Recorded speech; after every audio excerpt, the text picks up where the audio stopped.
You're listening to Head to Head, a Star Wars podcast. Two fans, two generations, all things Star Wars begins now. All right, well, hello, everybody. I'm Eric Vansel. I'm Daryl Sanders.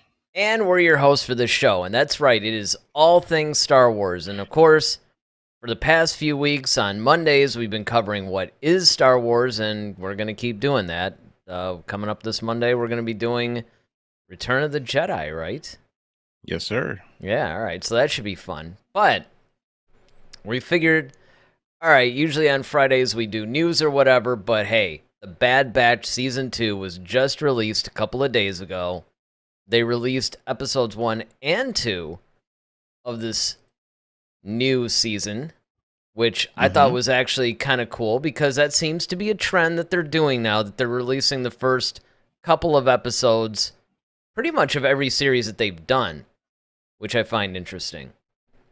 And it wasn't like this was really that long either. You know, each episode was its typical 24 minutes or whatever it was, so it wasn't, you know, like we got an hour and a half or something like that. So I thought that part was definitely cool.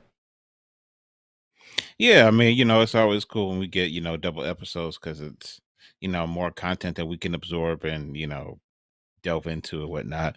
But yeah, I like that kind of the trend that they're doing for most of their shows. They're kind of kicking off their, their season with a double episode, or sometimes even 3, depending on, you know. Yeah, like how Andor was. Well, and then of course, Yeah.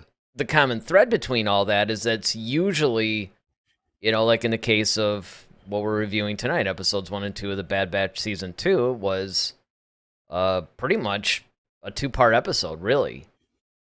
You know, even in the titles of it, right? Episode 1 was called Spoils of War, episode 2 was called Ruins of War. So, yeah, each of the series now seem to be following this trend of, and this is even when they're producing it. I mean, it's not even the release of it. It's like, look, let's make the first couple of episodes, or 3, in the case of Andor, basically its own story arc.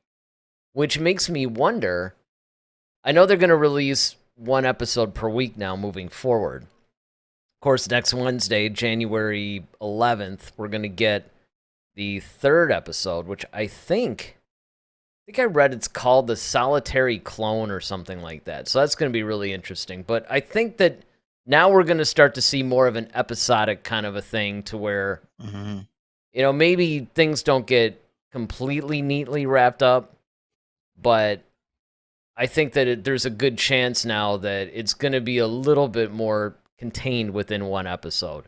Not quite like what we got for episodes 1 and 2. Yeah, I mean, you know, with different, different shows, you know, they have different complexities, you know, and with the animated thing, you know, that's, you know, that seems more appropriate, if you will, you know what I mean, that is done that way. Um where, you know, where you don't have, we're still getting invested in characters, but sometimes it's a little bit different with the animation than you're doing with like a live, you know, person. So the fact that we're getting, you know, getting into the episodic part of the of Bad Batch, you know, is cool. I mean, I would love to see the kind of the thread that they're going through. One part that I'm kind of questioning, I wonder if they're going to go back to it, is Hunter. Like, you know, it kind of kicks off with them kind of running on that beach and Hunter's with them, but like the last we saw, Hunter was kind of, I don't want to say left for dead, but he was captured the last time we saw him, right? So I don't think we ever saw his escape from that. No, but didn't they imply that, because he was with them At the end of season 1? Well, not the end of Yeah, he was season with 1. them, yeah. For these That's what 2 I'm saying, like- episodes. But you're wondering, are they Right. going to start to say, hey, this is how he got reunited with them? Because, Right, exactly. yeah, well, I mean, and that's kind of like, you know, that's always a possibility. And look, and it's like you pointed out, you know, that's a good point too. The animated shows are really where a lot of these story arcs were born, because remember that when Star Wars first came to television, it was animated. You know, The Mandalorian was the first live action series, and to date we've only had 4 of them. You know, The Mandalorian, Book of Boba Fett, Andor, Obi-Wan. but we've had far more animated shows, or at Mm-hmm. least far more seasons of animated shows. And so that's really where the whole story arc thing was born. And I thought that it was kind of cool that they did it this way because, like you're alluding to, really getting into these episodes specifically, we do pick up a little while after. Now, did you actually clue in? I think I had read it somewhere at some point, but I don't really remember. Do you know how long it's been since season one? Like, how much time has transpired between seasons 1 and 2 of this show? No, I think it was like if I'm not mistaken, it's like 6 months to a year, but I'm not entirely sure. I was gonna say I thought it was maybe minimum 4 months, but I think you're right. I think it's really more like about a year. Because I mean, obviously Omega's much older. I mean, it's not like Mm-hmm. it's not like she's 18 Yeah, or something, but right. but still, I mean, some time has definitely passed, and you could just tell by the vibe of episode 1 that enough time has passed to where they've been in a lot of adventures. I mean, sure, in this episode they allude to Omega still. Okay, they have her studying. What kind of ship is this? What kind of ship is that? But I mean, Mm-hmm. for the most part, though, she's pretty much a full member of the team. Yeah, I mean, we we see that she's a little bit older, and they're kind of trying to, her skills up. Like she has the heart, but there's more than to that, obviously. Oh yeah, Um, yeah, and with her skill set, which we got to see in season one, we notice that she's a great strategist. We know she has a pretty good of things, and so I think that's going to um play a vital role in her development in this particular season. yeah, absolutely. I mean, I think that as time goes on, it's going to be really interesting to see. And we never really know until the end of a season to where you could really contain. Okay, this was the tone of the season or whatever. But generally, within about 4 episodes in, well, but then again, that's like 90% of say Obi-Wan. But this is like a 16 episode season, right? So 4 episodes Hmm. in is really only like 25% of it. I mean, we got a quarter of the episode. So by around that time, I think we can see the overall tone, sort of take the temperature, if you will, of what this season's going to be about. And maybe what do they explore? Because obviously, it was nice to see that they were still with Sid, that they're still doing stuff with her. Hmm. Of course, it's nice to see that they're still trying to tie in some canon with it. They're still trying to bridge, like, even though some time has passed, we're still kind of in the beginning of the Empire's reign. It's not like Obi-Wan where it's, oh, we're 10 years in now. I mean, it's still pretty much within the first couple of years after episode 3. So we're Hmm. seeing a little bit about what's happened. Now, of course, it's not quite how season 1 was because, you have, like, in season 1, that was really like Order 66 happens. I mean, I mean, it's like right after Right. episode 3. But Hmm. this one, little bit of time has passed, so they understand. So there's enough, and this is where I think it's comfortable. This is why I think I really like where they're at right now because the clones are used to this new world now. They understand where they are. They understand the politics of everything. They know what the Hmm. Empire really is doing. It's not so new to them anymore. They're not really discovering it like they were in season 1. Yeah, I mean, I just looked it up, and it says that the time passed between season one and two was a couple of months. Oh, it's only That's a from couple like of one of the months? producers. Yeah, that's why I was like, I'm Really? surprised, but I Really? know, like, I guess people age a little bit quicker. I mean, granted, Omega looks more, and maybe they just made her act more mature That as could opposed to be. her look, because her look is still relatively the same. It's not like the difference we saw between like Attack of the Clones Anakin and Revenge of the Sith Anakin. You could definitely Right. tell that there's a difference between those two, but it's not so much of a difference, but it seemed a little bit more. But then again, we always know like kids, grow up. They really grow pretty quick. Well, let's not forget this. Um, The clones had that accelerated growth thing going too. True, but I think she was on altered, so I don't think that would affect her as much. No, yeah, she could have been. I don't know if she was unaltered or defective. It's really hard to tell at this point. Well, yeah, and it's kind of weird because Omega's female and all the clones are male. So, Mm-hmm. Yeah, because I I was like, well, wonder. why wouldn't she, you know? I really wonder if they're going to get into that a little bit more. Are they going to, in this season, are we going to find out a little bit? Because, I mean, they told us what Omega's origins were, Mm-hmm. kinda, but they didn't really go into much detail about why or what the ultimate plan was or any of that. I mean, and then you wonder, I mean, is Boba Fett going to end up finding about her and come looking for her? So there's a lot of unanswered questions there. Yeah, I mean, sure, we all know that a clone, he's kind of a part of a defective clone system, yet she was in place with them. She was kind of more with the administrative side of things, and so That's she's kind of true. got a chance to see that, and so maybe her ability to figure like, well, okay, well, we can use her abilities for what we're trying to do on administrative, because she was with Lamasu and Tongwei and all them. So you're like, okay, well, while you're off kind of with them, then you got Clone Force 99. They're all over kind of doing their own thing, being kind of social outcasts within their own clan, if you will. Um, it's really interesting, and we found out that of course she's Boba Fett's sister. So there's a lot to unpack with her particular character, and we still don't know a whole lot about her. So that's why I'm looking for them to delve in. Like I said, we got 16 episodes with this season, so that's plenty of time, I feel, to, at least if you're not gonna have it might be a story arc where it might expand 3 episodes.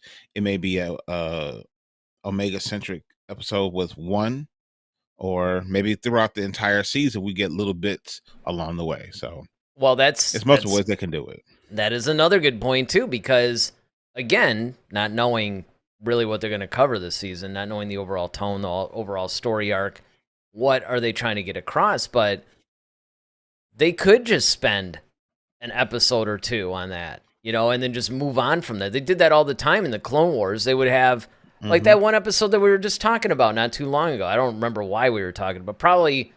It was probably in our What is Star Wars, one of those 3 episodes that we've done.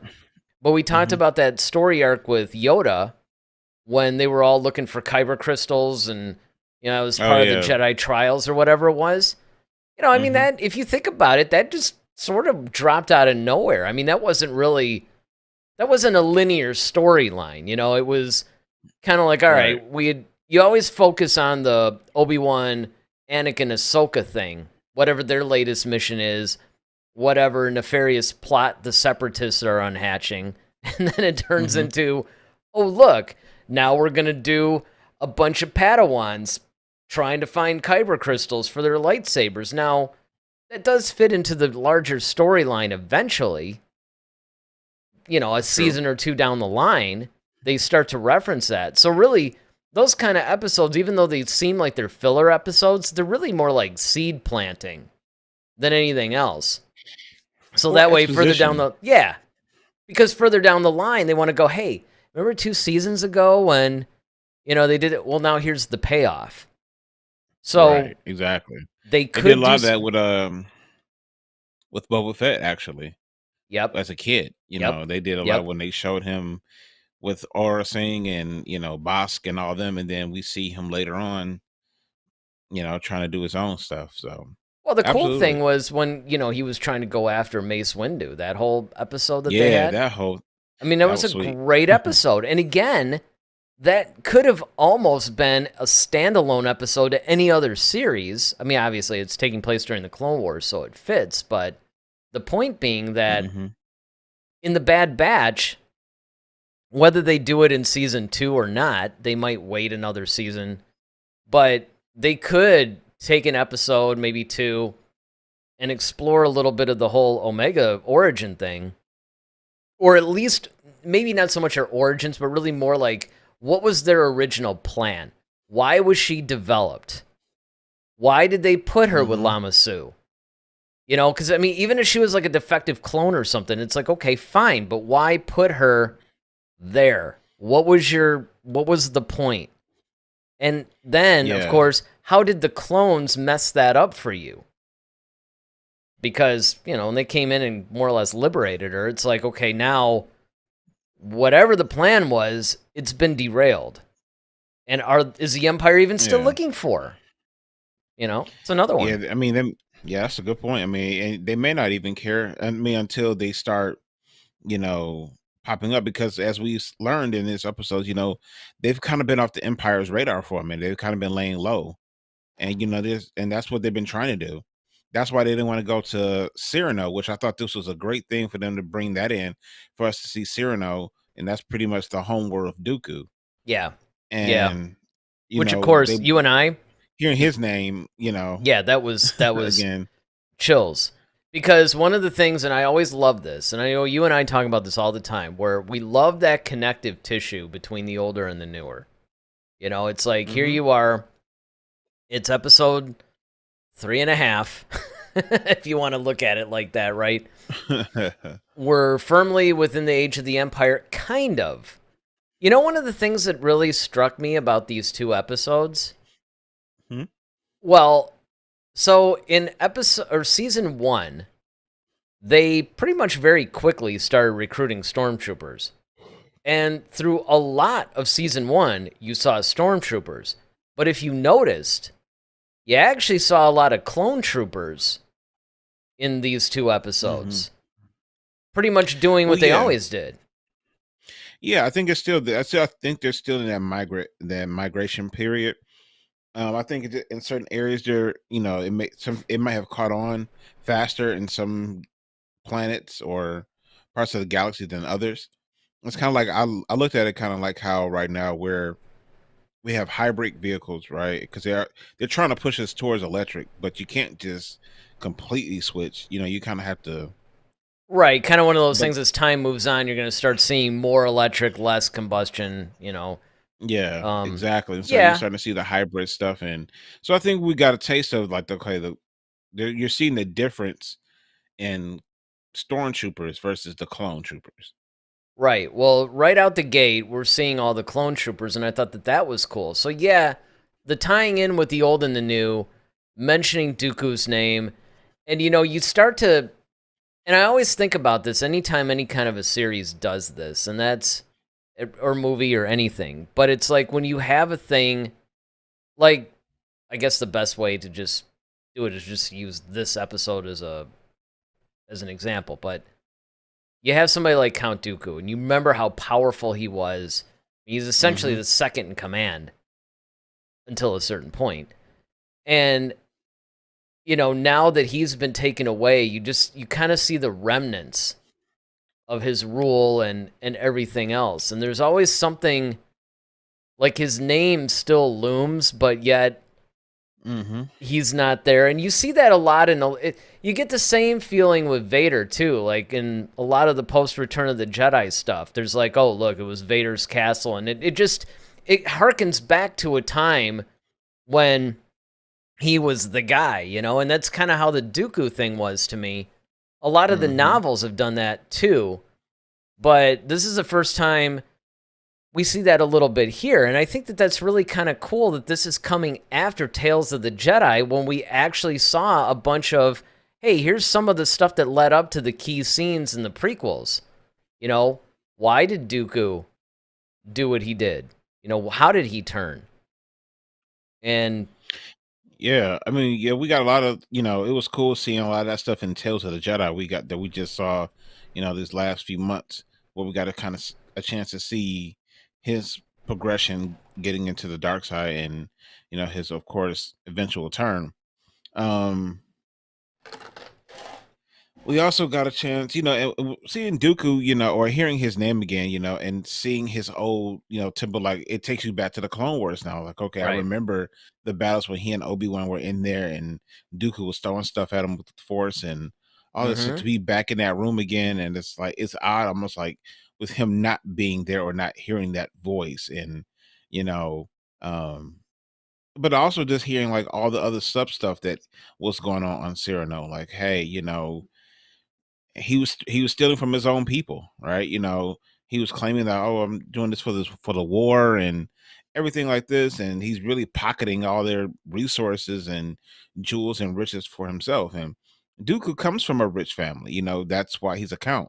He already comes from that rich blood, and he has that regal demeanor about himself because that's who he is. It's like saying Prince William or something like that. Like that's kind of how that's who Dooku was. That's his lineage. And so for him to return to his home world, and then, they knew him as a Jedi, so they looking at him as like, oh, you're this hero, and we should trust him. And I could see why people of Cyrano would trust him because, he was a Jedi. And so they're probably still thinking that he's working on, he might have left the Jedi Order just to come back and liberate Cyrano and try to help them defeat the Republic. But they think he's fighting for them, and he's really just once again out for self. Well, the other thing you got to look at too, and again, this is why I always urge people, always, always, always. Yes, look, I mean, even we can't read and explore everything that comes out in Star Wars. I mean, there's just too much Hmm. now. I get that. I Right. mean, if you want to have a life and you want to, you kind of want to, you got to pick and choose. But again, see, this is where reading things like, particularly Jedi Lost, Hmm. because it deals quite prominently with his life on that planet. Yeah. His whole thing, like I mean, essentially, it's pretty much told through like his journals and his Sage Ventress and all this other stuff. But I mean, essentially, it becomes here's how Dooku sort of began as a Jedi when he was growing up on Cyrano. Here's all the background behind that. So when you read stuff like that, it adds a lot more weight to things like this particular story arc, these two episodes. It's Oh obviously yeah. you don't have to look. You could just read the opening crawl of Attack of the Clones because it tells you, the Count Dooku, and it mentions Cyrano. I mean, it basically talks about it. So I mean, it's not like you don't have enough information to enjoy the episode or anything like that. But man, it's just so much better.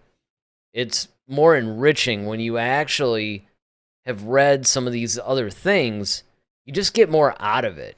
It carries more weight. I think that's really Hmm. what it does. It gives more weight to the actual episode. Weight and perspective. I think those are the two biggest things. Is Yes. that the perspective of understanding where his mindset was and why he was doing the things that he were doing. So you're seeing that juxtaposition of this is how the Jedi viewed him. Hmm. This is how the separatists may have viewed him, and then this is how he views himself. This is what is going through his mind and what his objectives. So you're getting this 3 point um breakdown of a particular character from different viewpoints. So that's really another really cool thing about reading a lot of the content is that you can uh in some ways maybe side with a person or humanize them in one aspect. You could make him as a terror in another, and it's just all subject to which side you want, and it could be a combination of them all, because they're all truths. It just depends on which lens you're looking through. So Yeah. yeah, I really like that.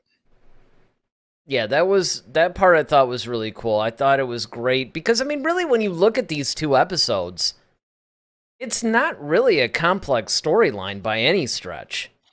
Mm-mm. I No. mean, in fact, they probably, to be completely 100% honest, could have contained all this in one. I mean, it's Yeah, over some, and it's kind of very like, like you said, it wasn't a whole lot of complexity hmm in these episodes. One thing I did find was cool is that they kind of focused on Tech, at least in the first one. Yeah. Because we got a chance to see. Because normally you're seeing Hunter, he's like the lead, or in Wrecker, he's kind of the comedic relief and just the bulldozer, right? So in this one, you're seeing Tech and his relationship with Omega, and learning stuff and how he's getting them out of jams and stuff, and he himself gets into a bit of a situation where that I felt for him when Eric, when he broke his femur, man. I was just like, Oh been there yeah. before, man. Yeah, You're so nonchalant about it though. It's yeah, like, are you all yeah. right? Well, broke my femur like in a 180 degree, whatever it was. He's like, so Yeah, it's no, you know. 100, I had a 180-pound fracture in my femur Yeah, or something that like was that. it. Yeah. So I mean, it's kind of like, I mean, he's just sort of matter of fact about it, which I thought was kind of funny. But I Yeah, because he's also, so technical. yeah, yeah. And I mean, it's one of those things that the episode had a lot of what we've come to love about the Bad Batch. It had all the humor, it had some of the fun adventure, it Hmm. had a lot of the world building, it had the connective tissue between the prequels and the original trilogy, or at least what will Hmm. become the original trilogy. I mean, I guess you could just say any of the content that happens in between 3 and 4, because the Empire has now taken over, and we're only now getting a lot more content that's dealing with, let's just say, the earlier days of the Empire. So there's a lot of that too. So yeah, it was refreshing. What I found interesting though, and again, I don't expect them to cram everything into 1 or 2 episodes, right? I mean, you got 16, Hmm. we got time. We don't have to like just launch Rush it. everything in the first. Yeah, exactly, in the first 2. However, I found the absence of Crosshair a little interesting Mm. because we know, obviously, one of the big reveals of the last season was, Crosshair's basically like going, no, you guys all think it's this chip that was making me act crazy. Nope, I really believe this stuff. Yeah, I drank the I Kool-Aid. am that Right. guy. I am the bad guy now, So, I mean, eventually, obviously, they're going to have to deal with it. They're going to cross paths with him again. But I love the fact that they didn't do the cliche thing and now make that the cat and mouse thing. Like you said, but the Empire doesn't even care about them anymore. I think that it's because they assumed that they were dead from the Camino thing, Yeah. you know? I think, yeah, and that's the cool thing about it was that they could have brought Crosshair in the middle, but I'm glad they didn't, because once again it's like, all right, let's get back to our heroes. Let's get back to Mm-hmm. how they've developed, and let's reacquaint ourselves with them. And then I'm sure we know we're going to run across Crosshair again. We'll cross paths with him again, if you Yeah. will. So, yeah, it's just uh I really like the storytelling. It was simple. It was kind of to the point where we knew it's like, all right, these guys, we kind of see them on the beach. We see that, Omega's kind of gotten better with her. She's more fearless. She's got her little bow and arrow thing that she's gotten pretty good at. I mean, she's I'll popping tell these you what I little like, though. crabs. Yes, but I'll tell you what I liked about that whole scene is the fact that she was fearless without being reckless. And that's very Yeah. rare when they depict, especially, like the more teenage young character or whatever, when they first learn to Hmm. go on missions or whatever. Or even older. I mean, look, Anakin in a lot of ways was fearless and reckless. I mean, Hmm. now I don't necessarily count that as cliche because there was a lot of build up there. I mean, he was built up to be that way, but usually one of the lazy writing story tropes that they always just push out on an audience is that overzealous teenage person that has a skill that wants to prove themselves, that whole thing. I love the fact that Omega, while definitely being way more skilled and everything else, she was still a little bit more thoughtful about what she did. Yeah, I mean, she's more mindful, and to your point, I want to add, um, I like the fact that they didn't try to overpower, make her Oh, super powerful. yes. Yeah, that was Like, another don't make thing. her like all of a sudden, now she's this Yeah, she's like she's almost rescuing Wrecker or something, it's like yeah, and she's be able to pick him up, and it's like, right, come on now, exactly. don't do that. Let's keep things in perspective here, and that's one thing No, I and love they've made about her it so far. I'll tell you something else going along with that point is the fact that they also either they overpower them or they like oversmart them, like they make them super highly intelligent and suddenly without, their input or whatever, nobody could get through anything. Here's the thing that was funny too. This is jumping to the end of the episode, but this totally reminded me of the Indiana Jones and the Last Crusade scene where, which one was it? It's like, it could have been Echo. Who was the clone that was with Omega at the end when she was losing the treasure and she wanted to go get it, and she was all like, Echo.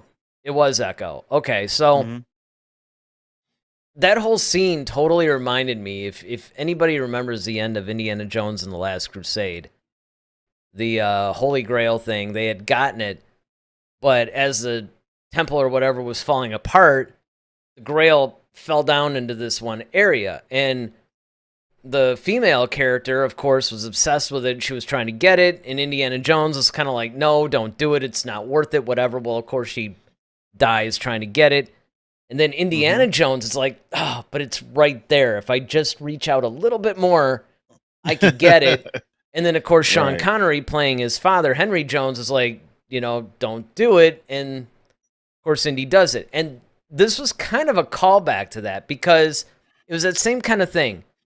If everybody remembers from this episode, hopefully you guys have watched it, her whole thing was she overheard them saying, well, we're pretty much giving up our life because of this chick, right? I mean, pretty much us rescuing her and doing all that stuff pretty much hosed us. Okay, so she hears that, and what she's trying to do is make up for it. She figures, okay, there's Dooku's big war chest, which, just who knows how much money all this stuff is worth. But she had gotten all this treasure, at least what she probably perceived as the most valuable stuff, into this little sack, and it kept falling down. And she was trying to basically replace the value, almost pay them back for the sacrifice that they made for her. And that really called back to Indiana Jones and the Last Crusade for me. Yeah, I mean, the desperation that she was going through to save this thing, and she also knew, like, the other part of it is like, all right, yeah, she knew that, the clones pretty much, the clones gave up their life for her. But the other thing is too is that they knew the Empire was eventually going to come, and it's like, okay, if we need stuff or we need to, buy weapons, we need whatever, like, we have the money and the means to do it, so we're not constantly having to scrounge around for jobs to get the basic needs of things. This stuff will take care of us for quite a considerable amount of time and get us the things that we need. So that was also in the forefront of her mind, and she didn't want to be the weak link. She didn't want to be the one that failed the mission. That makes sense. That does actually make a lot of sense, where it's like, I don't want to be that guy that's, causing everybody to do that, which is interesting. Because now going back to more the beginning of the episode, one of the other things I thought was fun was they never really explained who that woman with Sid was. Yeah. The one that was kind of almost lightweight flirting with tech and, Yeah.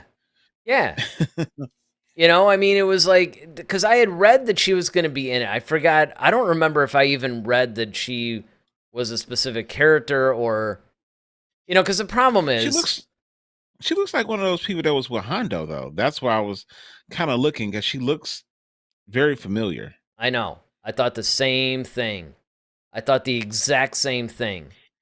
I thought either it was with some of the other bounty hunters or something like that, or maybe she was a live action character in, say, the Book of Boba Fett or Mandalorian or something, and they put her, I don't know. I got the same vibe that you did, that I know I've seen this person before. Who is this? But obviously, again, they're going for this particular story arc. They're going for simplicity. They're not trying to reveal too much or deal with too much. It's kind of like you said, it's look, we've been away for a little while. Let's get back into the vibe and let's reintroduce these characters and let's get back into this era and do that by telling a pretty simple basic story that will hold your attention but at the same time isn't giving you too much. And I thought that this is cool because, again, this is a seed planting thing. Because we're probably going to see this woman in a couple of episodes from now or whatever and be like, oh, okay, now I understand why she was there with Sid. Yeah, I mean, you gotta have to wonder what Sid's kind of role in this, because she kind of has been the uh I guess the Charlie to the Charlie's Angels in a way with Right. them. Yep. And she's been kind of the one that's kind of, as she said, I'm looking ahead and seeing what's coming down the pike. And she knows, like, okay, it's only a moment of time before the Empire is going to show up here. And I need to be able to, you know, you guys are not going to be able to do this forever. So you guys might as well just, I mean, I know, of course, that's just another manipulation tactic that Sid was using, but it still held a lot of value to it, though. I think so, but here's the thing, and I don't know, maybe I'm alone in this, but I get the idea that Sid's not really. I think that she's pretty much straightforward with those guys. I don't really sense a whole lot of deception or. Now, I mean, in the beginning, obviously, she was manipulative and all that other stuff to get her to do what they wanted. But I mean, once it's almost like they kind of have a, I don't know, like Yeah, I know. You know what I mean? It's like I think I feel what you're getting at. It's like she's kind of become fond of them. Yeah, I And mean that's it. They're not just employees of hers now. Right. She actually kind of low-key cares. You know what I mean? Exactly. That's it. She cares about them. They're, I don't know if I want to go as far as say that she's friends, but Right. I think that they are definitely looking out for each other, and I don't think that she's deceiving them in any way. Yeah, that would be it. She has an affection for them, and I think, especially because they're able to do, and part of it is because they are good at what they do, and they are bringing her, things that she needs. So, and they're kind of cool. They kind of have that kind of joking relationship with each other. So it's not a deep friendship, but I would say, a cool acquaintance. Well, you know what it reminds me of? The relationship between Han Solo and Jabba the Hutt. Now, okay, that might have been a little bit more. Maybe Jabba has a little bit more of a fatherly, because the thing that makes that relationship very interesting to me is the fact that Jabba actually felt betrayal. Like it was almost like his feelings were actually hurt when he thought that Han did what he did.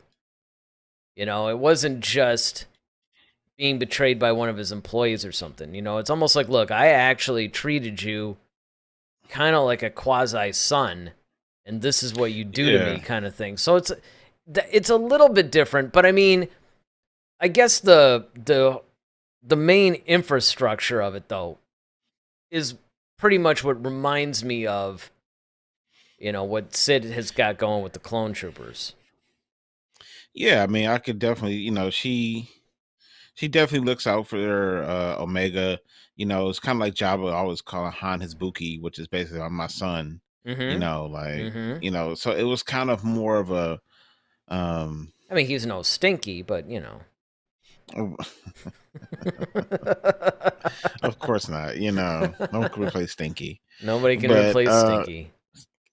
But I think, that's where Jabba kind of has that same vibe, and it's kind of that working relationship that kind of turns into more of a kinship. I think that's kind of what they're kind of forming, that kinship. That's it. Yeah.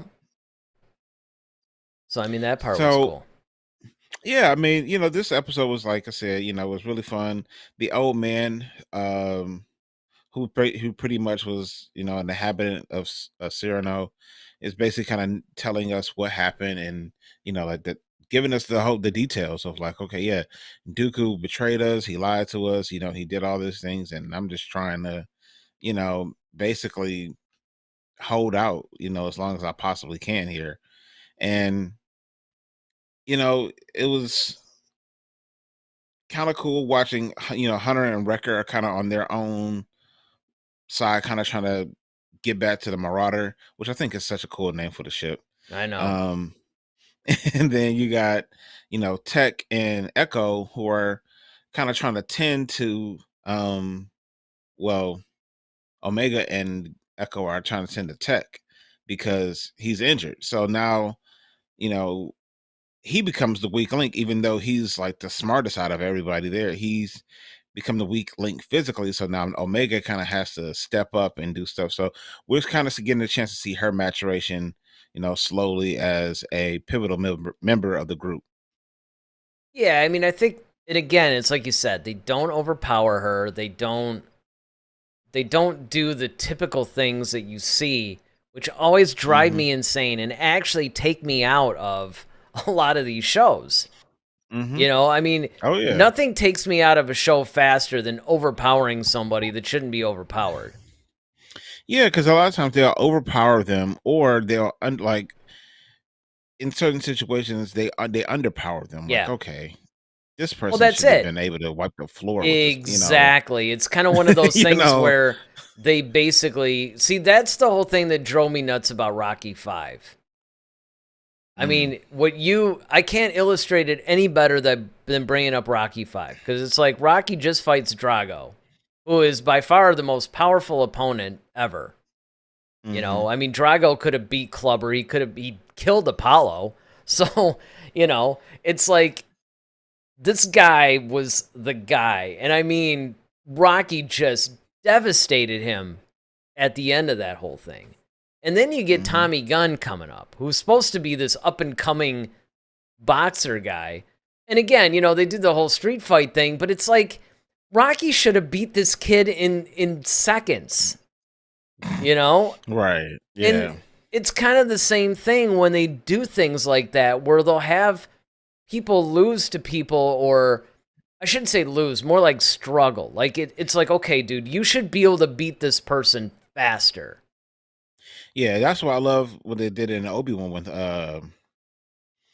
Third Sister and Vader. Like she didn't pose a challenge at all to Vader. I mean, Exactly. Vader was just wiping the floor with her, and it was just like, thank you. Like that's how it should be done. Mm-hmm. I mean, you got to give her the points for trying, and the heart for trying it. But it's like, come on now, you got to know who you're dealing with. This is not even remotely close. Well, and And not only so, that, I mean, look at how powerful Vader was even in, say, I don't know, like Empire Strikes Back. So you go back to the time where Obi-Wan hits. I mean, this is like his zenith mhm, yeah, power. So, exactly. yeah, there's not too many people that would even be able to look. Even Obi-Wan was struggling with them at first. Hmm. Yeah, I mean, and that's what it comes down to. When you're watching Star Wars, is we want to see the action, we want to see the adventurous things, but keep it within due bounds. Keep it within the context of the framework of um reality, somewhat grounded in reality. Well, not even So that. It's like, like have it be within the framework of what you've established. Like, look, yeah, and this is that's all what I'm, in yeah. universe comparisons, right? I mean, we're not Hmm. really comparing it to say like a real world thing and go, okay, well, these guys are kind of like samurais and samurai.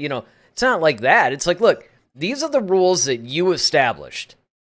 This was Right. I guess, like the baseline of power or whatever that you established.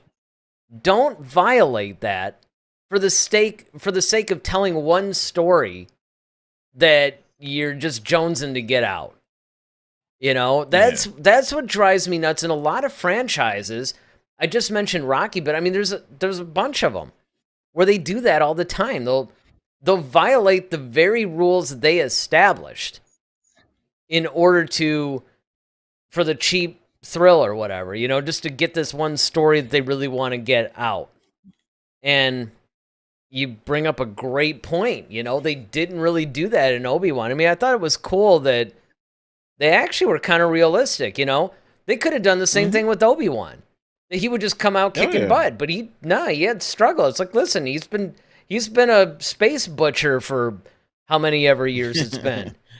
You Yeah, know, he's been he's cut off and he's kind of like just not used it. I mean, they made the force almost like a muscle. Like you can get it back if you, and they kept putting Obi-Wan in situations where he had to constantly keep using it and using it more with more difficult things. And Mhm. that's what I mean. Like, when we see the first, okay, even the first scene of this episode, okay, Omega pops those two crustacean looking things because they weren't paying attention. So Right. she had the advantage. And then when they came rushing towards her, she was able to get maybe one off, but then they kind of realized, oh, okay. So they tucked into their shells and they blocked it. And so she's like, uh-oh, now what am I gonna do? And it's like that's a very realistic thing for, like you said, the world that they've built and set up. They're like, okay, I'm not like a hunter where I got like a bunch of grenades and I got all the stuff I could use. And I have my bow and arrow. Okay, that's not working. All right, now I need to run. And Well, and I she's thought, clever. yep, She used some strategy to yep. jump on Like, the top of the yeah, when shell she and shot the one and it tucked in its shell, and then she used that opportunity to run and grab the rope. Yeah, yeah. that's the kind of thing I'm talking about. That makes sense. Hmm. That's the Yeah. kind of thing that you can do.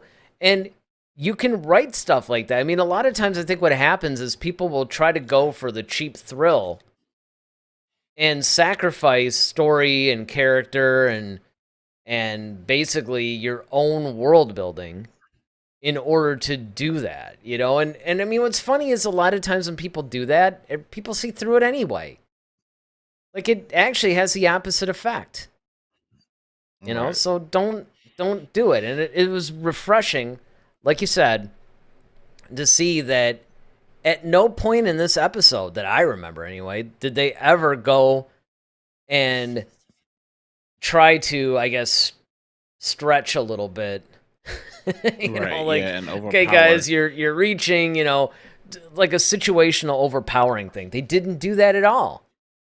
Yeah, and they did perfect setups. Like, okay, the fact that when we first see her, she's learning the different ships and what class they are and their abilities and whatnot, and then it pays off later in the episode where Right. it's like, okay, when they're in their cargo hold, like, wait, this is a level 4, whatever, whatever. So okay, they ejected all the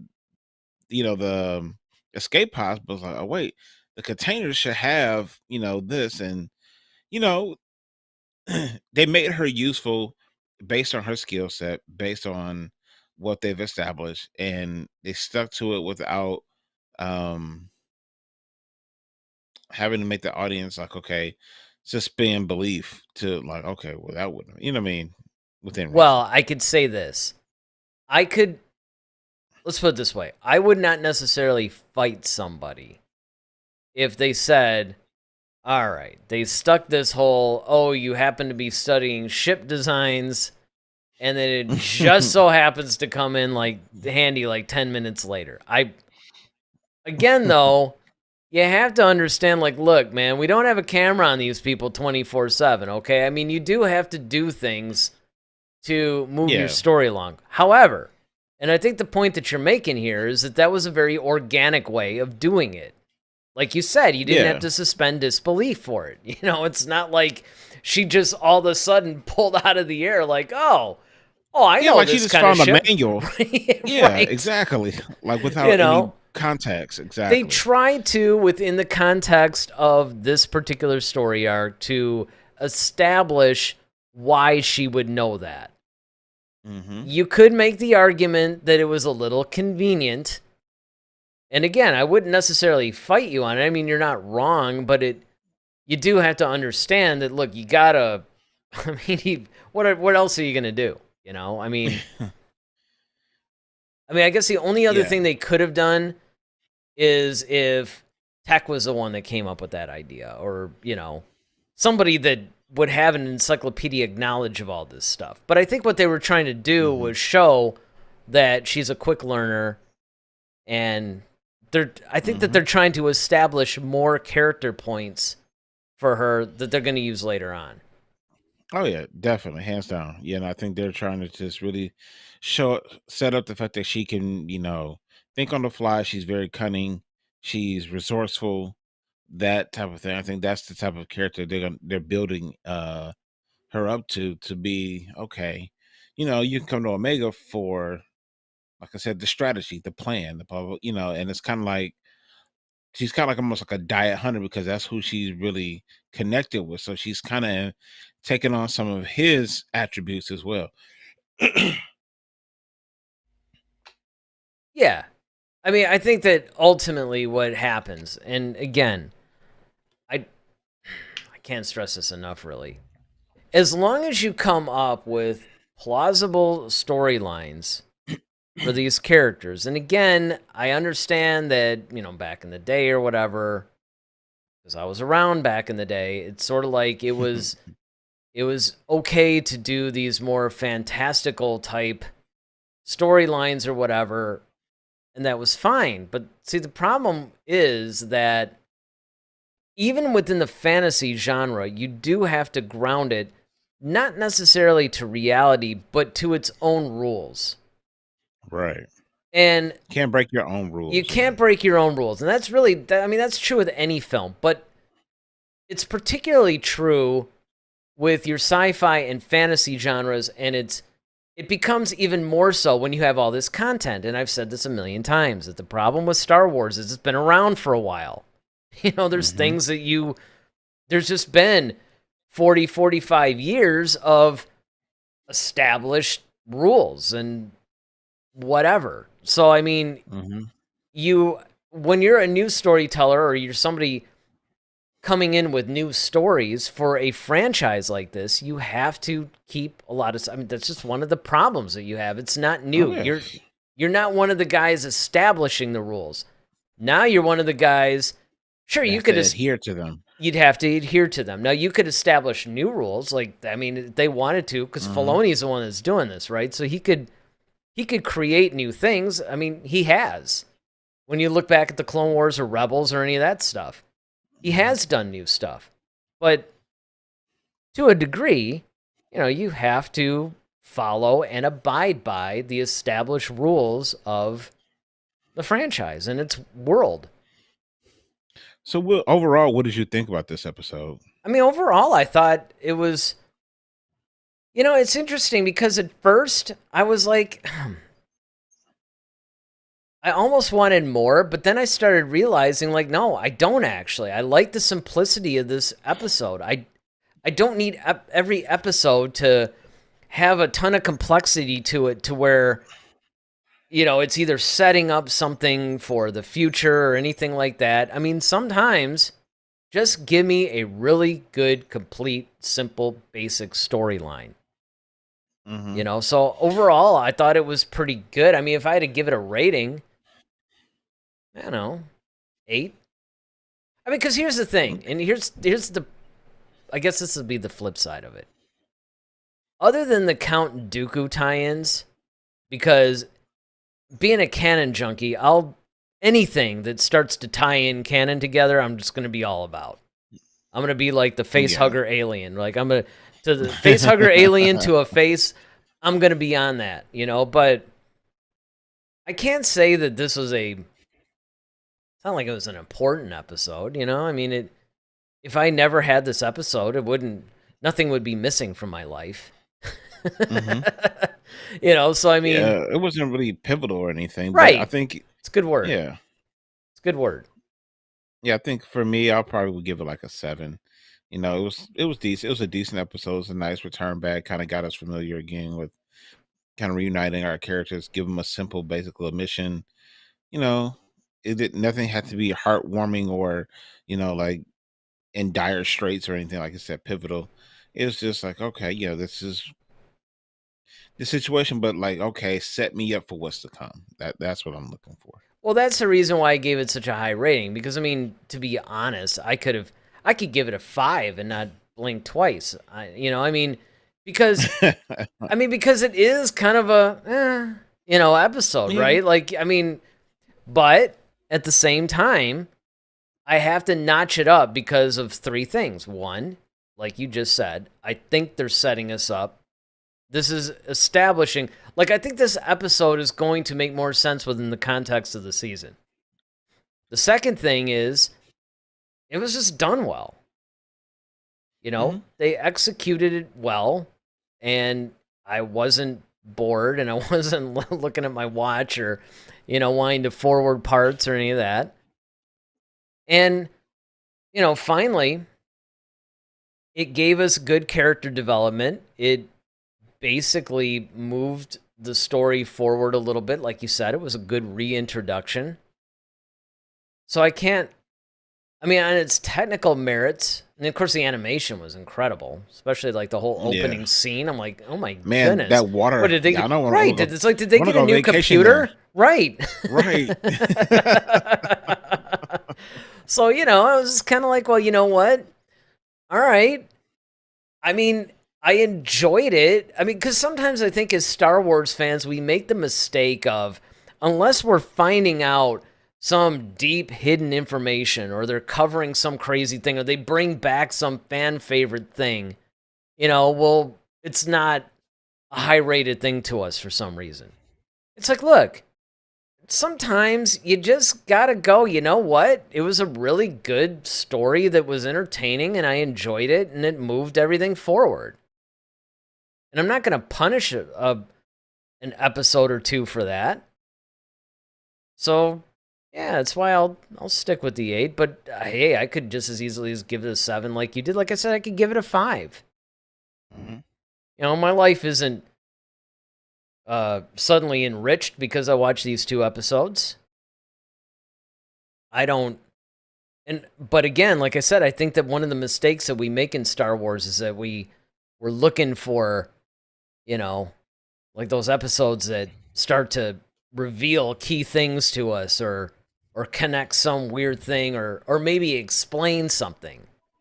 Like, oh, look, this episode of The Bad Batch, we're going to find out what they talked about at The Empire Strikes Back, even though that happens in the future. But you know what I mean? It's like, it's that kind of thing.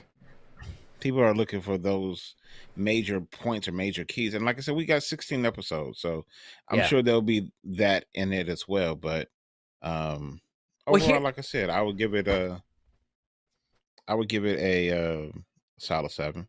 There was kind of we didn't talk about this yet, and we probably should before we bail out of this episode. That ending scene where what's his name? Wilk something. I think he was actually an established clone. I keep wanting to say Wilco, but that's not it. That's like But whoever that main clone captain guy was, right? I think, I could be wrong. You guys, if I'm wrong, put it in the comment section. Don't be shy. I think he was somewhat of an established clone. And when that officer was kind of like, listen, kind of told everybody perished, so we're just going to have to leave this Clone Force 99 thing out of the report. And the guy's like, well, I can't do that. And so he shoots him. And of course, the whole thing ends where the clone's just falling to his death. And that's it. So, I mean, I think that they're trying to show, like, hey, the Empire's not like the Republic. Yeah. It's like, it's like there's consequences for failure. Well, and not only that, but it's more like, if you don't toe the line, don't worry about your honor. It's like, well, sir, I can't falsify a report. It's like, oh, well, then you're just gonna have to die then. It's the Empire works a little bit differently. So I didn't want to leave until I actually mentioned that scene, because I think that it's an important scene that, I mean, not only is it a poignant, powerful scene for what it is, I think it's also, again, putting a down payment on future. Yes. A little bit of a reinforcement for maybe what's to come. All right. But again, it's not about what we think. Well, it is for at least an hour, but, once we turn the show over to you guys, then it's about what you think. So let us know what you guys overall thought about this episode. I mean, was this a good return to form for you guys? Are you now excited? Like, yes, I can't wait to see the rest of the season? Or did you actually watch this episode and go, well, whatever? Or some of you might even have the opposite thing, like, okay, this kind of sucked. I don't know if I really like this anymore. Whatever the case may be, let us know in the comment section, because again, we do read all the comments. We do respond to the comments. And so, you can leave a comment about that. Or, hey, if you have an idea for another show, you can leave it there or post in the community tab or whatever it is you want to do. So again, this is really kind of a no-brainer. So this coming Monday, we're going to be continuing our What is Star Wars series, where we take a look at what makes Star Wars, and what were some of the good things, what were some of the bad things. And of course, we've gotten into the original trilogy, so we basically opened up with the legacy, and we started talking about all the background and pretty much what makes Star Wars what it is. And then we covered A New Hope, and last week we did Empire Strikes Back. So this coming Monday, we're going to be doing Return of the Jedi. Yes. So you guys are Ignite the green. Yes. Ignite the green. You guys are not going to want to miss our in-depth analysis of Return of the Jedi. And of course, it's a live show. So join us. Join us and, give us your comments and join the discussion about what you guys think. We're going to get really deep into this thing. If you guys missed any of that stuff, you can always go. We got a playlist for What is Star Wars, so you can catch up before Monday. And as you saw tonight, we kicked off our Bad Batch review series. So tonight was episodes 1 and 2. Next Friday is going to be episode 3. So join us again for that. So there's plenty of stuff going on right now. And of course, if there's any breaking news or anything like that, we'll probably do a special program or whatever. So, make sure that you check us out every Monday, every Friday at 8. We're going to be here. If you like the video, if you like what you see, hit that like button, hit the subscribe button if you want to see more of our content. So, until we cover Return of the Jedi on Monday, I guess that's going to do it for us tonight. So, yes, sir. With that, I'm Eric Vansel. I'm Daryl Sanders. May the Force be with you. Always. Head to Head, a Star Wars podcast. Be sure to follow us on Twitter @HeadToHeadSW. Submit your questions for our next show. Visit our official website at headtoheadswpodcast.com. Until next time, may the Force be with you, always.